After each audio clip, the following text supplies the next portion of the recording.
USCHO.com. This is the USCHO Spotlight, a weekly podcast from U.S. College Hockey Online at USCHO.com, featuring conversations with college hockey coaches and players and journalists who cover the sport. Welcome to another special edition of USCHO Spotlight here in the off season. It's July 24th.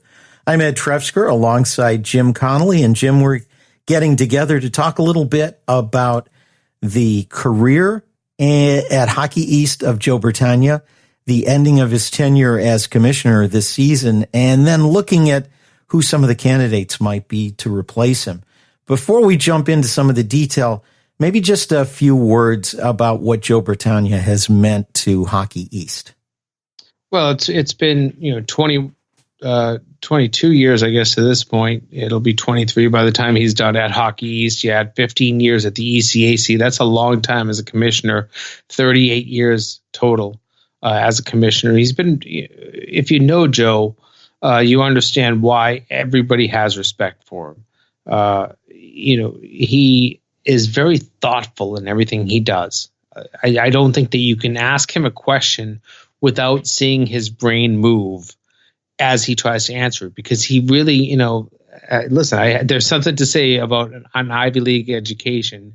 He has one from Harvard, and he uses it often because his mind works in ways that not everybody's does. But he has put a lot of thought into everything he does. And I think that is one of the most deliberate parts about him, is the fact that he doesn't just do something off the hip or off the cuff. Like, he's very deliberate. He has done everything he can, I think, to grow this league. He's done a very good job of it. You go back to, signing the deal with, I guess back then it was, Sports Channel New England or something like that, way back when, which was kind of seen as kind of a rogue deal because NESN had been part of Hockey East since its inception 13 years prior, and he went and found a network that was more excited about broadcasting, probably made the price a little bit more attractive.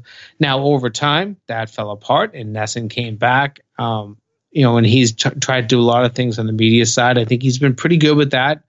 As I pointed out in a story yesterday, I think the deal he made with American Sports Network was probably one of the better deals that could have been made out there. I think it reduced a lot of costs and had a lot of upside to it. But then ASN went under a year after taking on the Hockey East deal. That was something that hurt him, kind of the viability of the league from the TV side.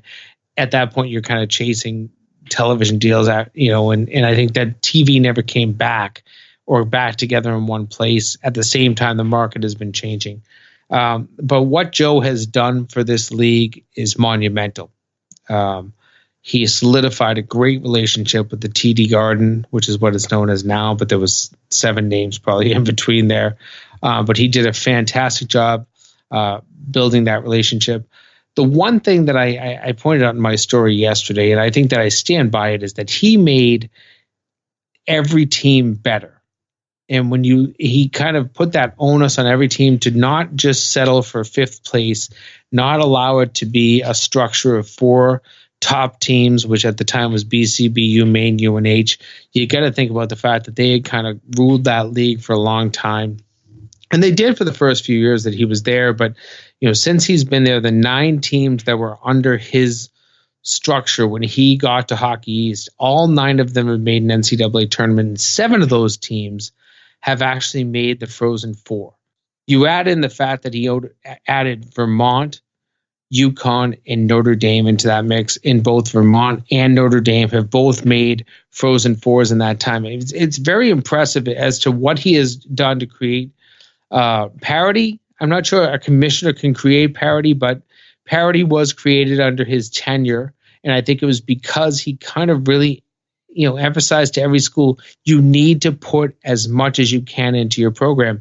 He did that very successfully. And I think that is going to be the staple that is left on Hockey East after he's gone. The fact that every team at one point or another has felt competitive while Joe Bertagna was the commissioner. Well, you mentioned what he's done for Hockey East, and I can't help but also think about what he's done for the college hockey landscape. And let's extend that, the American Hockey Coaches Association, where he will continue to helm that organization for another several years, announced the same day as his departure from Hockey East. But he even got some criticism, and he mentioned that in his press conference on Tuesday, that he got some criticism that maybe he was looking after the whole sport too much when some felt he should only have been looking after the league. And I think that's an unfair criticism. I do too.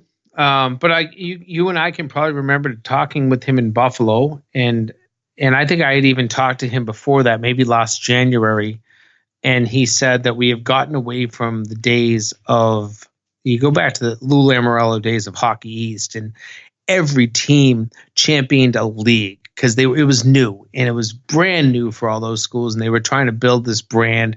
All talked about Hockey East. You know, I've watched the 30 for 30 on the Big East, and you always heard the teams and that they were always talking about the league. And I think, you know, you listen to Joe talk, and it's not unfair criticism. Every school over time, and now we're in you know more than 30 something years in the league, and you're at the point that you have to think about your own institution, your own brand, and you know, some part of that league gets lost in there. But I do believe that Joe, and it was one of the things I probably most respected him for, was that he has seen so much of hockey over the last 38 years as a commissioner.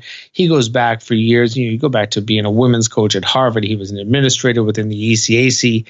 He has seen a lot of stuff in his time. He was a player too. So he has been in this game for well more than, 45 years. And over that time, he has seen so much. He's met so many people. He understands the brand of the NCAA hockey product, which is very critical.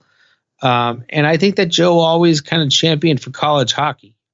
And I don't mind that. I'll tell you, when I think about what I would love to see in a commissioner, championing for that brand is very critical, because we have to continue to build this sport. Conferences aside, you have to believe that the sport is the number one product. And one of the interesting quotes he gave yesterday was talking about what it is that we're promoting. And he said, an AD said it was entertainment. And he stepped back and said, I always thought it was education. You can't ignore the entertainment side. There's too much invested into the entertainment product, the nice arenas, the good teams, the jumbotrons, everything that goes along with it. But it really goes back to, and you remember the NCAA kind of influencing this a few years ago when they talked about the student part of the student athlete, because, as they always said, I think it was like 98% of their student athletes go on to do something besides sports. And I understand what he's saying about that. It really is about the education. It's about the student part of it first. But putting fannies in the seats and selling the product is still, at the end of the day, to the league level, and I'm sure to the team level, the most important part, because they need revenue.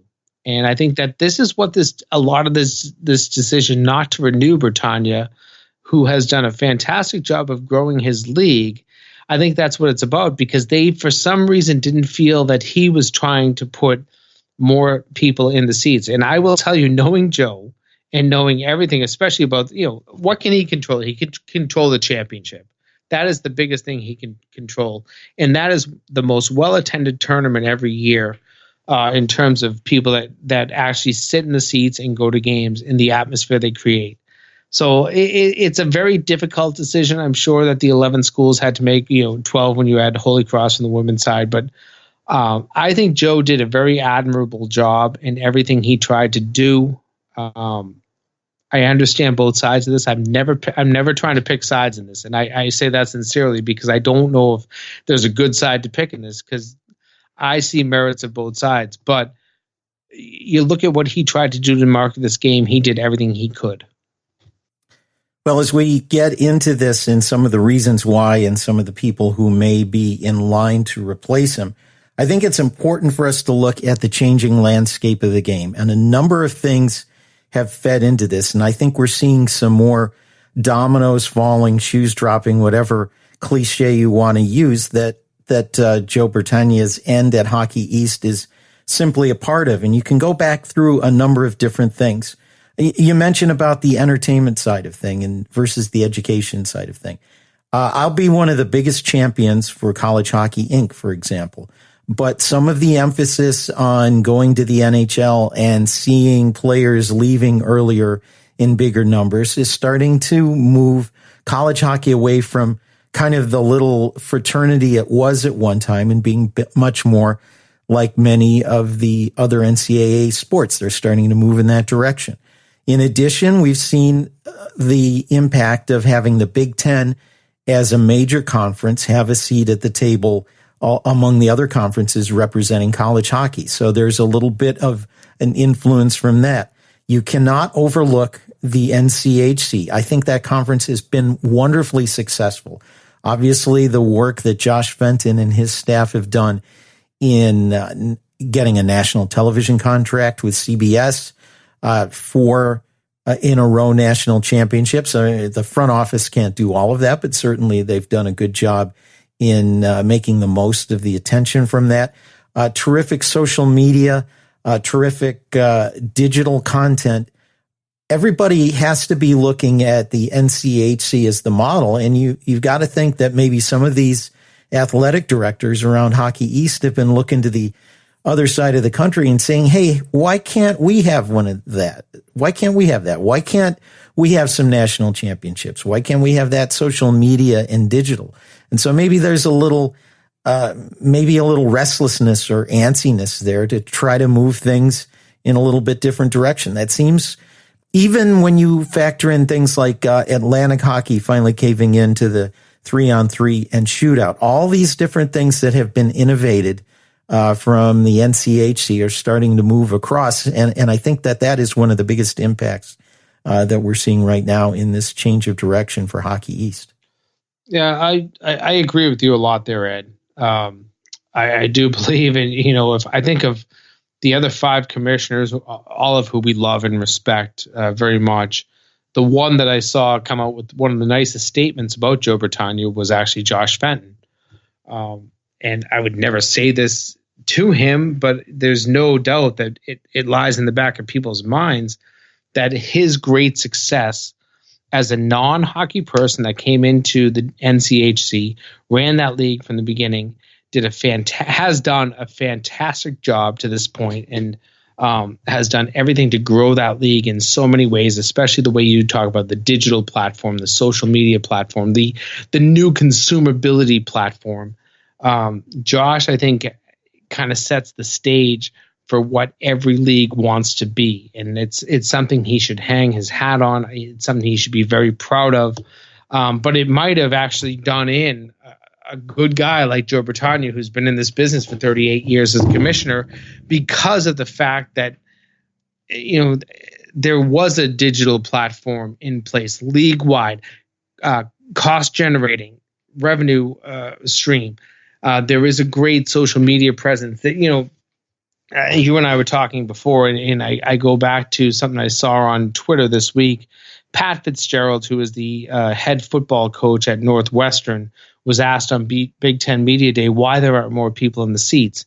And he went on this 2-minute diatribe, which was very well received, and I thought it was great, talking about the fact, that people do not consume sports the same way that they once did 5 years ago, 10 years ago, especially 20 years ago. He talked about going out to dinner with his wife on date night and looking over at 2 couples that were out on dates together, and all 4 of them were on their phones. And he said, I want to reach over and be a dad and say, hey, get off your phones and talk to each other.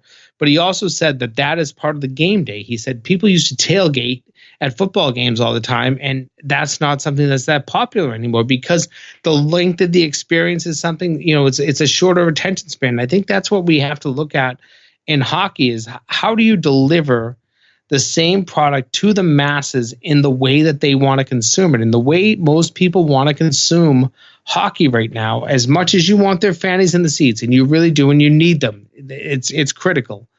But the way that most people want to consume hockey right now is on a quick device, watching little highlights, cut up into the way they want them. I look at some scores. Northeastern is one of them that, the second a goal is scored, they have that goal on Twitter really quickly. And that's something that's a big benefit, because that's what fans want.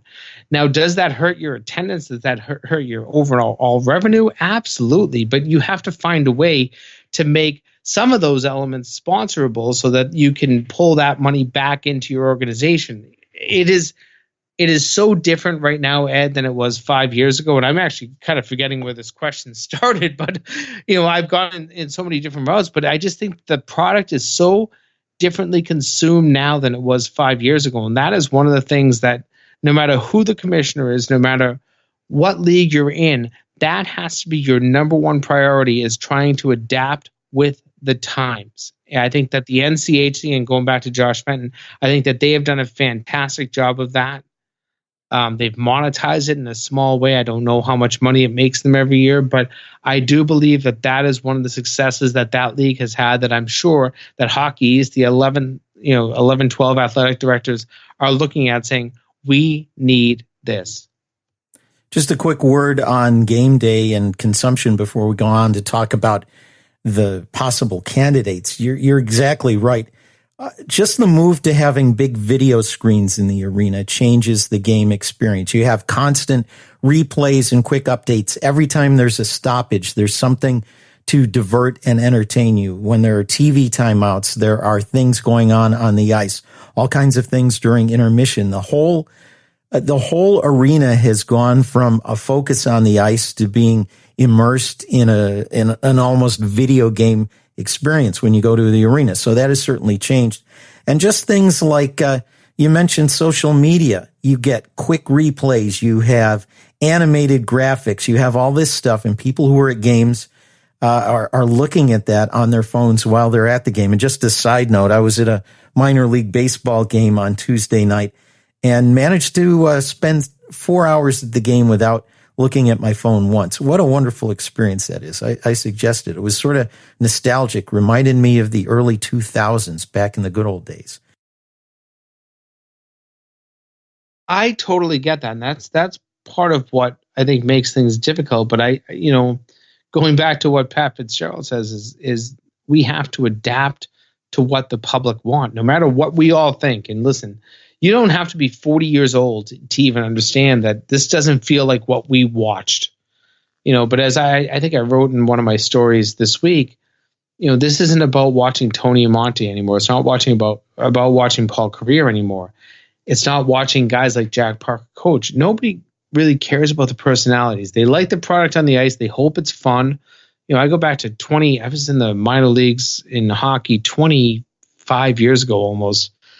And think of the stuff we did. I want to use another word, but think of the stuff we did, and would never expect that to creep into the pro game or the college game, but it has. And I think that fans like the entertainment part. I still go with Joe Bertagna's assessment that we are about the education.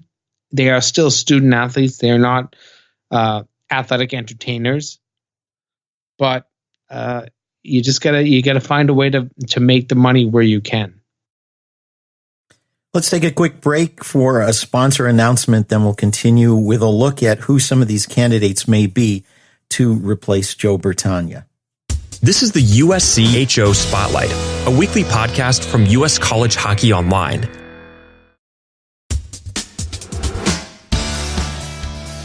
Jim, we want to take a look at some of the names who may be in play for the Hockey East commissioner's position. You had a chance to talk to Jeff Shulman, who's the athletic director at the University of Vermont. He chairs the Men's Hockey East Executive Committee, and he had some ideas on the kind of person the league's athletic directors are going to be looking for. Yeah, I think, one of the things he said was that he wants somebody that can align with the league, understand with their membership, and I think that's kind of something that's, kind of expected. He talked about being forward thinking, understanding finances, which I think is a really critical part. And I don't think that, business and finance was not Joe Bertagna's low suit. I think that was probably one of the highest places, but I think that they understand that that's very important, that you cannot just sacrifice everything, to find somebody that doesn't understand that part of the business. But I think, what we were just talking about before the break, that marketing, that ability to social media, break the social media barriers that might be out there. I think those are very important. And somebody that, is got to be innovative. And what the next level of innovation is, I don't think any of us should know. The big innovation that you got to go back to Josh Fenton and the NCHC was NCHC TV, and he did a fantastic job. All of the Hockey East teams right now own their rights to streaming, so setting up a streaming network will probably be the number one priority of the next commissioner, but it's not going to be easy to do because teams are making revenues off that. You're going to have to pay them back in some way. So I think that there's a lot of things on the table.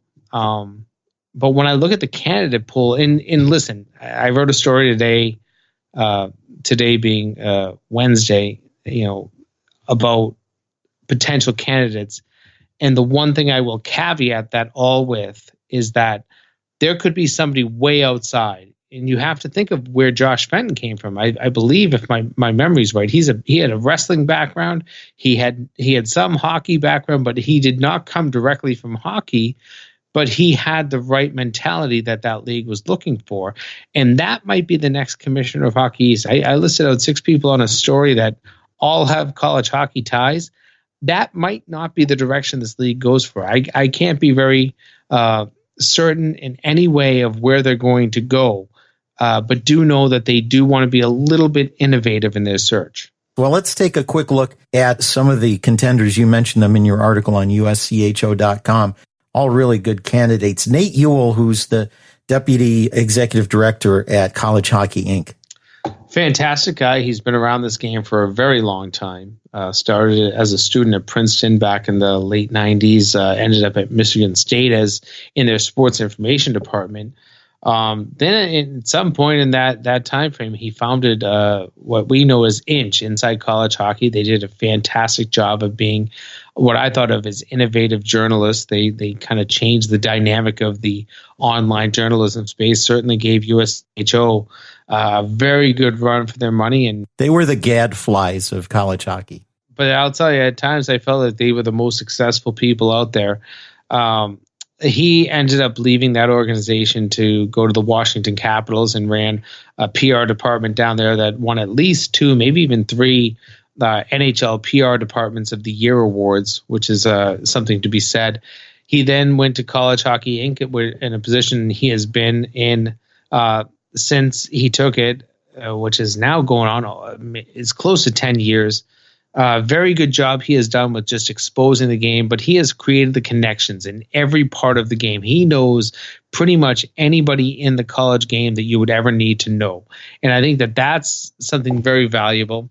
The other part of it is the geographic challenge, which I think, kind of is something you have to remember. He lives in the greater Boston area, albeit, out near Worcester, closer to Holy Cross than he probably does to Boston College. But you don't know that commute wouldn't be something he could change, or would be something he wouldn't think is challenging to Wakefield, where the league offices are. And you also don't know that a new commissioner would not change where the league offices are. So I think he's a great candidate and a good person. And we've talked to him so many times at the Frozen Four, and I always call him a friend of college hockey because he feels like that. He has been somebody that's embraced the game for so long and has just understood the mentality, the brothership. Joe Bertagna used a word that he loved, somebody saying that he was a great steward, stewardship of the game. And I feel like if you think of Nate Ewell and everything he has done, his stewardship of the game of hockey has been one that has been very strong. So he's very high on my list. If there was a 1-2, he would definitely be in my 1-2. Another candidate is somebody whose candidness and transparency reminds me a lot of the relationship the media has had with Joe Bertagna over the years, and that's the Deputy Athletic Director at UNH, Steve Metcalf, who also is the chair of the Men's D1 Ice Hockey Committee.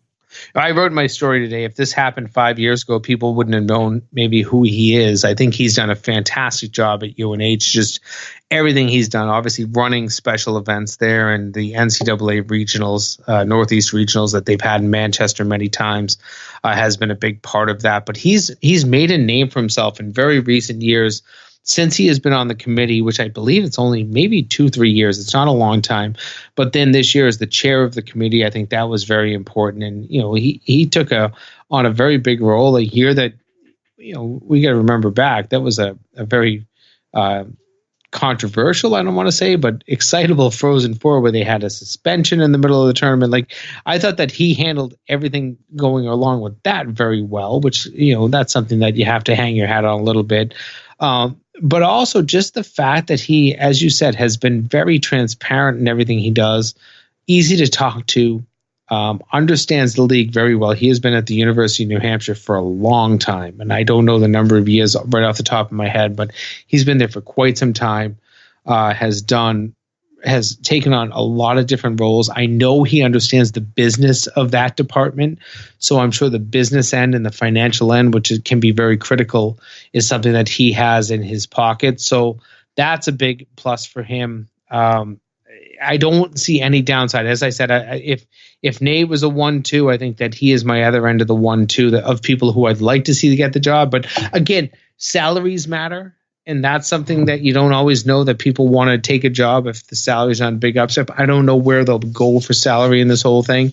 But, he makes a pretty good salary right now. And I would think that it could be stepped up if he went to Hockey East. Another name you brought up is an interesting one, Steve Hagwell. He's the current commissioner of ECAC hockey. And I think it's important to remember that he has shepherded this league during a time from it splitting from the original ECAC organization to be its own separate structure. And during that time has been involved in things like digital media and video and finding a good home for the league championship, which seems like they found a good place up in Lake Placid. And I know that they would like to keep that.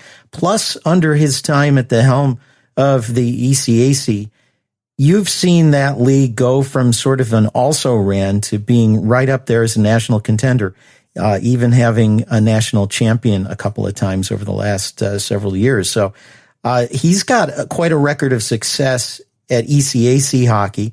And, by the way, the last commissioner came from ECAC hockey. So what about Steve Hagwell? Yeah, I don't know that there would be another poach from that league to take on a commissioner, but if there was, there would be no bad reason. Steve does a very good job with that conference. I do believe that hockey is a little bit larger and there would be a lot more on his shoulders. He does run both men's and women's league right now, which is the same responsibility that would be taken on at Hockey East. So that's important to understand, that you can run I guess at the ECAC level, a 12-team league on many sides, and same thing at Hockey East, that you'd be running large leagues of both men and women. But I just like what he could bring to the table. The experience, the fact that it would be almost a seamless transition. He knows a lot about Hockey East. At the same time, I don't know where these athletic directors will be looking in terms of age. That might be the biggest thing, and I know there's no such thing as age discrimination, but there is. The fact that you have to kind of consider how long a commissioner can be here. I don't know how old Steve is. He feels, a little older than I am. I'm mid-40s, and he's maybe a tiny bit older, but he's done a fantastic job with that league and has found ways to grow it when it didn't seem growable. He has found ways to innovate that championship when it didn't seem like it could be changed, has understood how to move the championship around, did not get pigeonholed into certain things for many years. Going to Atlantic City, hey, good experiment, didn't work, but he was also very willing to change it out of Atlantic City, get it back to Lake Placid, where it seems to be a perfect home. And he's also now been in the inside for so long. He's on the inside of that NCAA relationship between all the commissioners. So I don't want to say I threw him in as an also ran, but he's one of those people who feels like if they applied, they'd have to be taken very seriously. Jim, you mentioned 3 other names. I'd like to mention them, then we can do a quick capsule summary on them before we wrap things up. Pete Soros at UMass Lowell's the former associate commissioner at Hockey East. The current associate commissioner at Hockey East is Brian Smith. And then Brad Davis, kind of a surprise for me when you brought that one up. He's the AD at Mercyhurst University. Just took over that and is really doing a ton of things to improve athletic facilities and the profile of that university. He's a former associate AD at Merrimack. Yeah, so I'll start with Pete. He's a good friend of mine, and I've known him for a long time. Obviously, his days at Hockey East were marked, and he made a lot of improvements to the communications and marketing side of that organization. Since he's been to UMass Lowell, has done the exact same thing. He had days at University of New Hampshire before that. And you got to think that every step of the way, he met the right people along the way, and he has built a lot of great relationships. He has a lot of strength. I don't know a lot of downside that when I think of Pete, but I don't know that he has also built that network within the league. He has a lot of NCAA connections, but within the league, I'm not sure that everybody, has a feeling that he's not a UNH guy or he's not a Lowell guy. And sometimes that's a weird thing in terms of how you pick a commissioner. The fact that he's been on sides of a couple of schools and might feel a little bit too connected, who knows? But I think that he has a lot of value. Brian Smith, smart guy, innovative guy, young guy, understands probably more of the social media side, probably understands a little bit more of the marketing side than many of the candidates out there, but at the same time, young. And I think that's a big part that might hurt him. He just hasn't had the experience. And I don't think this is a fault to his own, but he's worked under Joe since he's been in this business. He was at USA Hockey as an intern, but for the most part, since he's been in the actual college hockey business, he's worked under Joe. So if athletic directors are really trying to find a way to change the direction, they might not consider him because he has taken so much of his guidance from Joe Bertagna. And that's not a fault to either Joe or Brian. That's just reality as the way it could be perceived. I threw Brad Davis in the mix because he is one of the most innovative guys I've met. And such a go-getter. And he just changed jobs. He had been at Merrimack for a long time, more than 10 years, I believe. And it moved up from sports information director to, eventually associate athletic director. Oversaw a lot of their facility changes from all of, from the hockey rink to fields and all of that sort of stuff. It started the transition to Division I for that school. That's going on now. Then he went to Mercyhurst, and now he's just going right at it again. New fields, new facilities, better, hockey arena, improvements all around. That's what he's all about. So he's always somebody that seems to have ideas. And that is one of the things that I think could be very appealing to athletic directors is the person that has ideas. And he would come to the table with a lot of thoughts on how to change this league. I don't know if that'll be appealing, but he's a long shot candidate for me. I think that, he just had I think he has less than a 1-year-old child and a wife who just settled into Erie, Pennsylvania. And I don't know the thought that they would come back to the, 600 whatever miles it is, maybe even less than that. But coming back to the East Coast, do they want to make that move again? I don't know that he's even really a good fit or all of that sort of stuff. But I had to throw his name in because he feels like one of those people who could apply for this job and, be a sneaky finalist, if you will. Well, I'm sure there are going to be a lot more people who apply and maybe even some surprise names that end up as finalists. But it should be interesting. Joe Bertagna, he's not retiring. He's going on to the next phase of his career, and we certainly hope to see a lot more of him. And again, congratulations to him for what has been a tremendous job as a man stewarding a great college hockey league. For Jim Connelly, I'm Ed Trefzger, and we'll catch you next time on USCHO Spotlight. This has been the USCHO Spotlight, a production of US College Hockey Online. Visit uscho.com/podcasts to listen or subscribe.